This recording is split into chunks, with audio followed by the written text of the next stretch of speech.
Paix et bien, paix et bien, paix et bien, venez de la part du Seigneur Jésus. Paix et bien au nom de Jésus. Paix et bien, que la paix du ciel te rejoigne dans ta maison. Que la paix du ciel te rejoigne dans ta famille. Que la paix du ciel te rejoigne dans ton service.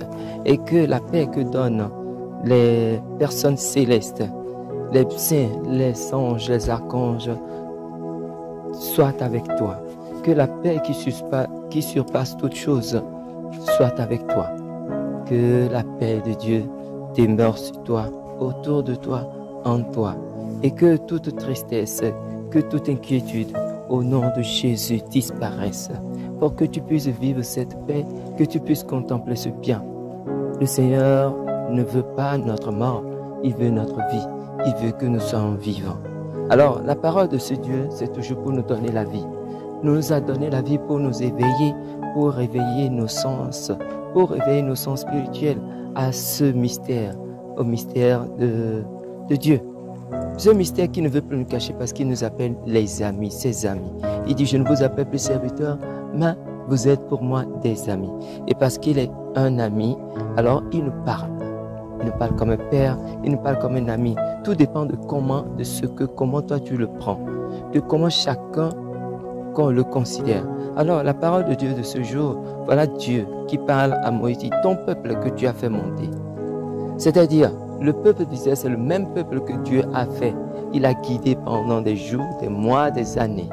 Et aujourd'hui, Dieu dit, ton peuple, il dit à Moïse, ton peuple, comme si c'était Moïse qui avait donné, dirigé, sauvé, tout fait tout au peuple d'Israël.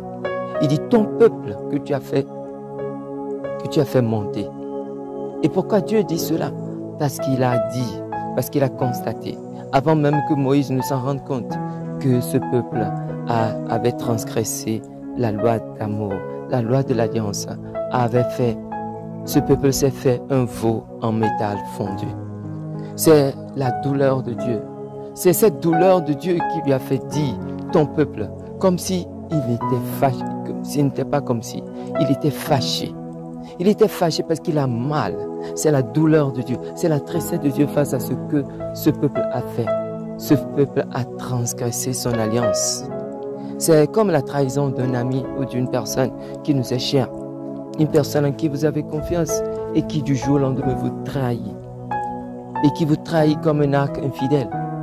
Alors, cette trahison vous blesse, cette trahison vous déchiquette, cette trahison vous arrache les entrailles et vous vous fermez. Parfois, certains se ferment dans une colère qui n'a pas de nom et ils vivent au jour le jour avec cette colère. Ils vivent au jour le jour avec ce ressentiment. Ils vivent au jour le jour avec cette blessure et deviennent des personnes aigries.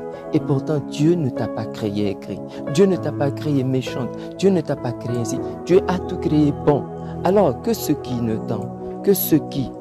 dans ta vie t'empêche, que ce soit une blessure, que ce soit une parole dite qui t'a blessé, que ce soit un événement, que ce soit un fait qui te ronge et qui t'a bloqué dans un moment de ta vie et qui t'empêche de vivre la joie, la paix et le bonheur, que cela, au nom de Jésus, disparaisse. Que Jésus, par sa main, arrache de ton cœur cette douleur, cette blessure, cette parole qui t'a blessé, qui t'a froissé, cette trahison qui peut-être t'a fait oublier Dieu, qui t'a fait abandonner peut-être ta foi. Et peut-être tu as choisi un autre chemin. Alors que Dieu t'arrache cela au nom de Jésus son Fils. Que la puissance de l'amour de Dieu te remplisse et nous remplisse tous pour que nous soyons libérés de tout ce qui nous éloigne de Dieu. Parfois de manière involontaire. Parce que nous sommes des humains, nous sommes blessés. Alors voilà le texte sacré qui nous dit ce que le peuple d'Israël a fait. Mais n'oublions pas, Moïse est parti, est resté sur la montagne 40 jours, 40 nuits pour s'entretenir avec Dieu. Dieu l'a fait inviter pour lui parler, pour lui dire des secrets, pour communiquer avec lui, pour lui dire ce qu'il doit faire avec son peuple. Et pendant ce temps, ce peuple pensait que Moïse tardait trop. Alors, il s'est dit, non, faisons-nous un autre Dieu. Et on dit, quand Moïse était sur la montagne, Une nuée a couvert la montagne. La nuée, c'est la présence de Dieu. La nuée, c'est la gloire de Dieu. La nuée, c'est là où c'est le signe de la présence de Dieu. Alors, Dieu cherchait à nouer, à se faire plus proche de son peuple, mais le peuple a commencé par chercher à s'éloigner de son Dieu. Ils ont vite oublié que c'est Dieu qui les a sauvés. Alors, Dieu dit à Moïse, maintenant laisse-moi faire. Ce maintenant laisse-moi faire, c'est un peu comme si Dieu demandait un peu la permission à Moïse. Mais comment est-ce qu'un Dieu peut demander une permission à Moïse? C'est vrai, c'est un peu exagéré de le penser ici, mais c'est l'idée qui en découle. Tu dis maintenant laisse-moi faire. C'est comme si maintenant que Moïse retenait Dieu d'une manière ou d'une autre. Et en réalité, Moïse retenait Dieu d'une manière ou d'une autre. Parce que Moïse et Dieu étaient tellement liés, étaient tellement amis, étaient tellement attachés. La preuve, le texte que dit Moïse apaisa le visage de Dieu.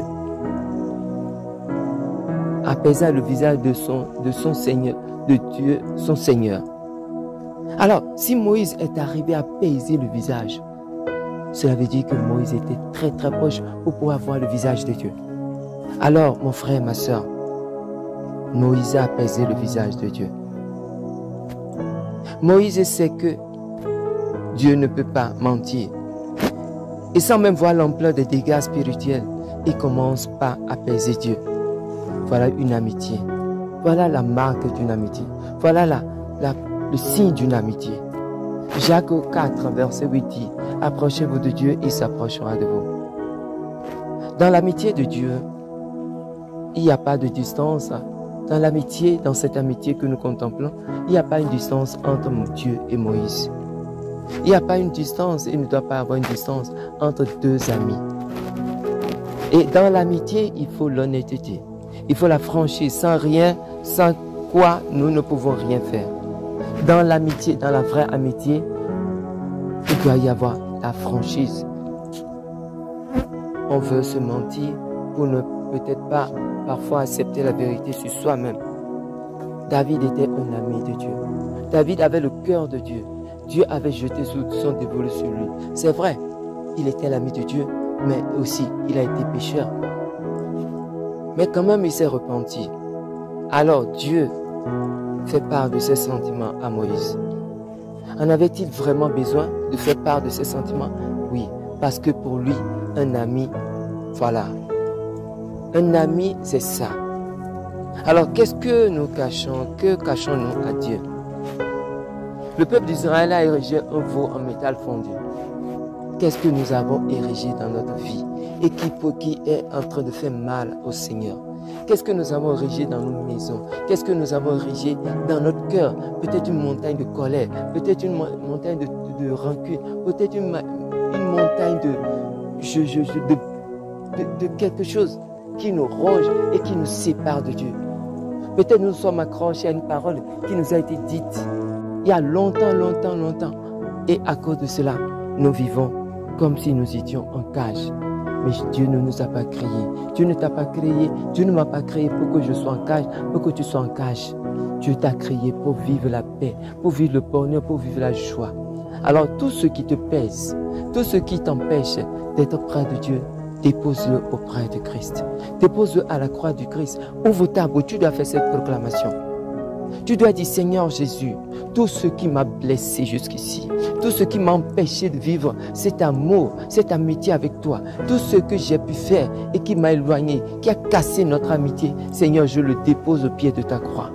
Je le dépose pour que ton sang puisse annuler toutes ces choses et me redonner l'amitié que j'avais entre-temps. Seigneur, je dépose tout. Cette proclamation doit être faite, mon frère, ma soeur. Tu dois faire cette proclamation. Tu dois déposer tout, lâcher tout, pour que Dieu puisse maintenant reprendre le contrôle de toute ta vie. Parce que l'amitié, une amitié est sincère. Dieu n'a pas besoin d'une amitié d'un jour. Il veut une amitié de toute la vie. C'est vrai, nous sommes des humains. Et combien de chrétiens? Dieu a dit à Moïse son ressentiment. Mais combien de chrétiens gardent leurs ressentiments, leurs douleurs dans le cœur, ou enfouis quelque part, qui devient comme de l'acide et qui les ronge à petits coups. Combien de chrétiens refoulent les émotions qui les étouffent par la suite. Combien de chrétiens ploient sous le fardeau d'une blessure. Combien de chrétiens ont rompu cette amitié, leur amitié avec leur Dieu. C'est vrai, peut-être une situation s'est présentée et l'amitié a été rompue, mais aujourd'hui le Seigneur te dit, le Seigneur nous dit qu'il veut reprendre, qu'il souhaiterait que nous renouions cette amitié avec lui. Il souhaiterait que cette amitié que nous avons rompue par un péché, ou peut-être par un avortement, ou peut-être par une situation qui voudrait que nous renouions cette amitié, que nous lui redonnions toute sa force, toute sa force. Alors mon frère, ma soeur, le sache, et sachant que le premier pas vers la guérison, c'est la sincérité, surtout avec Dieu. Alors si tu es sincère avec Dieu, si tu veux qu'il te guérisse, si tu veux qu'il te libère, si tu veux qu'il te décharge, si tu veux renouer ton amitié avec lui, sois sincère et dis-lui clairement, c'est vrai, il te connaît, il voit, mais toi-même, fais-lui étalage de ce que tu ressens. Dis-lui papa, père, appelle-le comme tu veux, mais dis-lui que tu souhaiterais renouer cette alliance que tu as rompue. Peut-être, voilà, en allant faire des consultations, ou peut-être en allant faire quelque chose, tu as fait quelque chose qui ne lui a pas plu. Et toi-même, tu sais, en ton âme et conscience, que ce que tu as fait est mal. Et peut-être cela te ronge, et tu ne sais pas comment. Tu te dis peut-être Dieu ne me pardonnera jamais. Mais non, Dieu a pardonné au peuple d'Israël, qui s'est fait un autre Dieu, un veau en métal fondu. Dieu a pardonné. Alors si Dieu a pardonné cela, il peut te pardonner, il peut me pardonner, il peut nous pardonner. Mon frère, ma soeur, ton amitié avec Jésus dure combien de temps? Ton amitié avec Jésus dure combien de temps? C'est-à-dire ton amitié sincère avec Dieu, avec Jésus. Est-ce que cela dure un mois? Est-ce que tu as un mois de fidélité avec Dieu? Est-ce que tu as une semaine de fidélité avec Dieu et 11 mois d'infidélité? Combien de temps est-ce que ton amitié avec Jésus dure seulement 3 jours et après, c'est le libertinage spirituel? C'est la débauche, c'est toute cette dépravation qui de toutes sortes, de toutes couleurs. Ta fidélité dure-t-elle seulement, ton amitié seulement avec Dieu, va-t-elle durer seulement 40 jours? Nous sommes dans ce temps de carême. Et le carême dure 40 jours. Ton amitié, vas-tu seulement lier ton amitié à 40 jours? Et après ces 40 jours, que feras-tu? Tomberas-tu encore dans ton infidélité? N'oublions pas ce peuple qui multipliait les infidélités. Veux-tu multiplier tes infidélités? Voulons-nous multiplier nos infidélités? Après tout ce temps que nous avons consacré à faire pénitence, prière, partage, voulons-nous gaspiller encore les grâces que nous avons obtenues pendant ces 40 jours? Non, mon frère, cela ne vaut pas la peine. Cela ne vaut pas la peine, sinon le malin se moquerait de toi.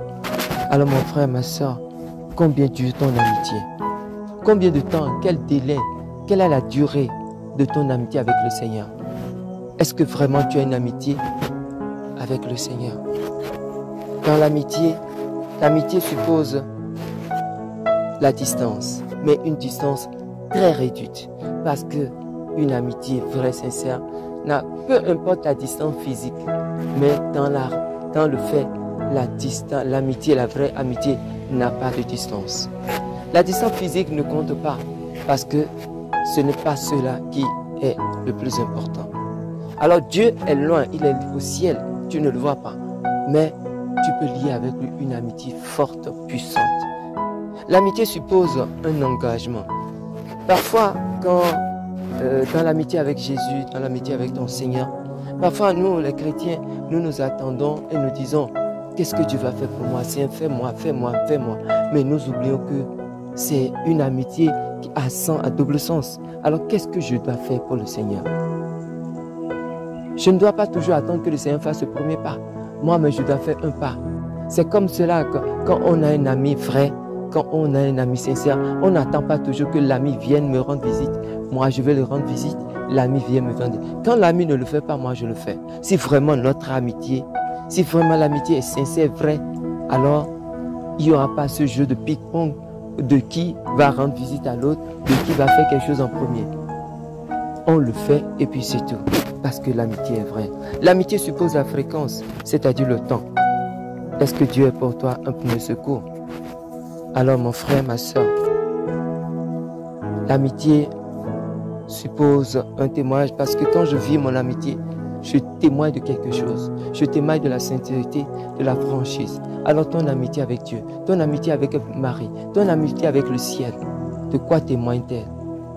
Est-ce qu'elle témoigne de la profondeur de ce que tu vis? Est-ce que cela témoigne de l'attachement que tu as aux choses célestes? Est-ce que cela témoigne de vraiment de la foi que tu as? Soit ton amitié grandit, soit ton amitié est en construction, soit ton amitié est inexistante. Alors, mon frère, ma soeur, cherche, pose-toi la question. À quel niveau suis-je dans mon amitié avec Dieu? À quel niveau suis-je dans mon amitié avec Dieu? Que Dieu, le Dieu de toute miséricorde, nous donne la force de construire une amitié vraie avec lui, une amitié sincère, une amitié durable, et que la paix de Dieu nous remplisse maintenant et pour les siècles des siècles.